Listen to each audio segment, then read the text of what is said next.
서울에서 미국까지 가는 비행기 표값이 비싸다고 느낄 때가 있죠. 그런데 이런 생각 한 번쯤 해보셨을 겁니다. 도대체 저 거대한 여객기는 기름값만 얼마가 들길래 저러는 걸까?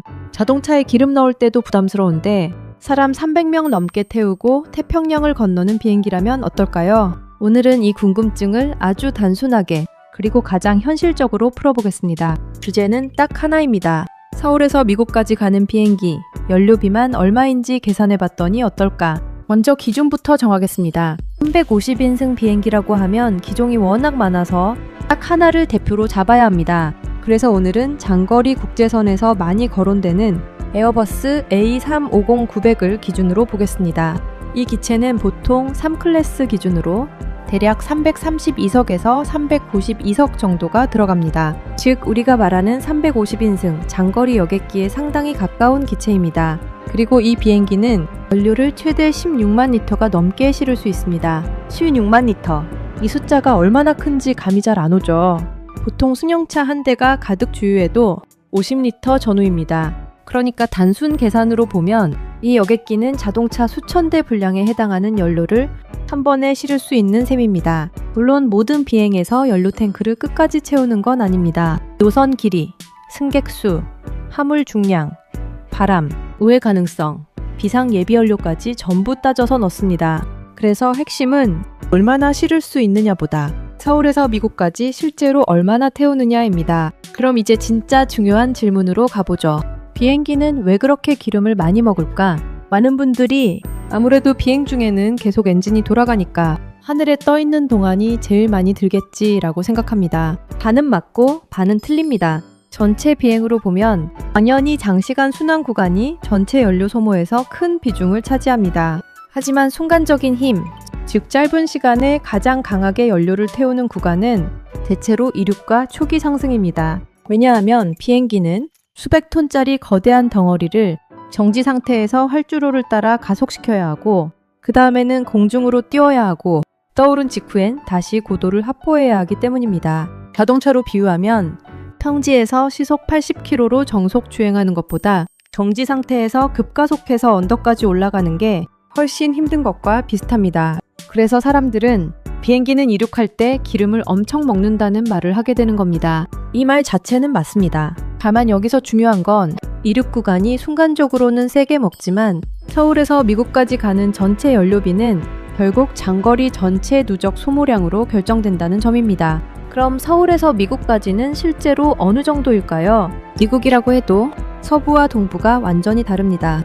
예를 들어 인천에서 로스앤젤레스 그리고 인천에서 뉴욕은 거리가 꽤 차이 납니다. 직선 기준으로도 인천 로스앤젤레스는 약 5,209해리, 인천 뉴욕은 약 6,001해리 수준입니다. 당연히 멀수록 연료를 더 먹습니다. 여기에 바람까지 변수로 붙습니다. 같은 미국행이라도 제트기류가 어떻게 부느냐에 따라 실제 비행시간과 연료 소모는 꽤 달라집니다. 그래서 오늘 숫자는 정확히 항상 이 수치가 아니라 대표 기종 기준 대략 이 정도라고 이해하시면 됩니다. 이제 가장 궁금한 숫자를 말씀드리겠습니다.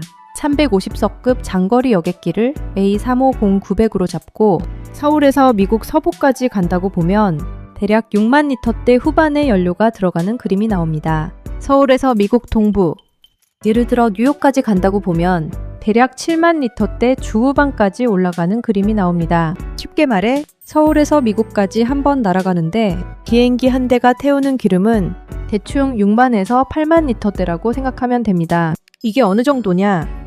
자동차 한 대가 만약 50리터 넣는다고 치면 서울에서 미국 가는 장거리 여객기 한 편은 자동차 1000대 이상을 거의 동시에 가득 채우는 수준의 연료를 한 번에 쓰는 셈입니다. 숫자만 들어도 규모가 다르죠.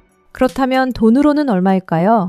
최근 IATA 기준으로 제트 연료 가격은 배럴당 197달러 수준입니다.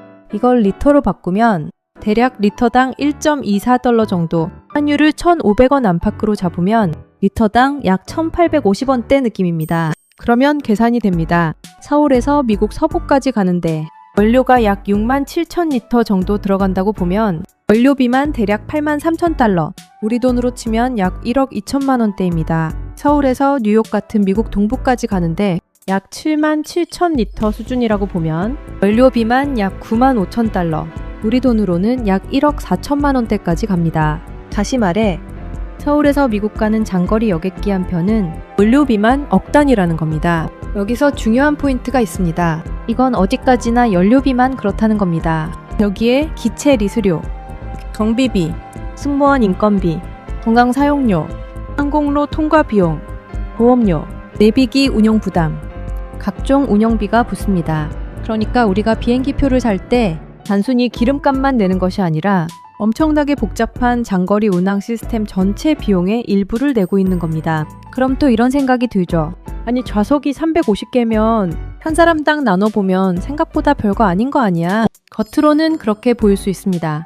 예를 들어 연료비가 1억 2천만 원이고 좌석이 350석이라면 단순 나눗셈으로는 한 좌석당 연료비가 몇십만 원 수준으로 떨어집니다. 하지만 현실은 그렇게 단순하지 않습니다. 첫째, 항상 만석이 아닙니다. 둘째, 이코노미, 프리미엄 이코노미, 비즈니스, 퍼스트는 같은 공간을 쓰는 방식이 완전히 다릅니다. 셋째, 화물도 같이 실립니다. 넷째, 실제 항공사는 유가 변동을 줄이기 위해 해지 계약을 하기도 하고 반대로 유가 급등을 그대로 막기도 합니다. 즉 승객 한 명의 표값은 연료비를 단순히 350으로 나눠서 나오는 숫자가 아닙니다. 그럼에도 한 가지는 분명합니다. 항공권 가격에서 연료비는 절대 무시할 수 없는 핵심 요소라는 점입니다.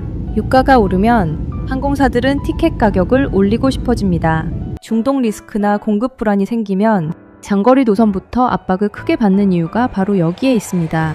또 하나 재밌는 지점이 있습니다. 사람들은 종종 비행기가 크면 무조건 비효율적일 것이라고 생각하는데 꼭 그렇지는 않습니다. 오히려 최신 장거리 여객기는 굉장히 효율적으로 설계됩니다. A350 같은 기종은 적합제를 많이 쓰고 공기 저항을 줄이고 엔진 효율을 높여서 이전 세대보다 연료 효율을 크게 끌어올렸습니다. 에어버스도 A350 계열이 이전 세대 경쟁 기종 대비 연료 소모와 운영비, 탄소 배출에서 25% 수준의 개선을 내세우고 있습니다. 그래서 역설적으로 사람을 많이 태우고 멀리 가는 비행기일수록 최신 기체의 효율 차이가 엄청 중요합니다. 같은 서울 미국 노선이어도 구형 기체냐 신형 기체냐에 따라 항공사 입장에서는 비용 차이가 커질 수밖에 없습니다.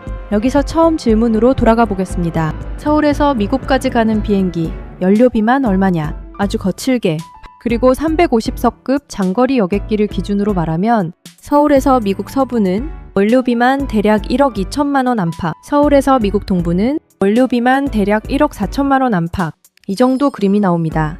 그리고 이 숫자는 상황에 따라 더 올라갈 수도 있습니다. 유가가 오르면 오릅니다. 환율이 뛰면 한국 입장에선 더 비싸집니다. 맞바람이 강하면 더 먹습니다. 대체공항 여유분을 더 실어야 하면 늘어납니다.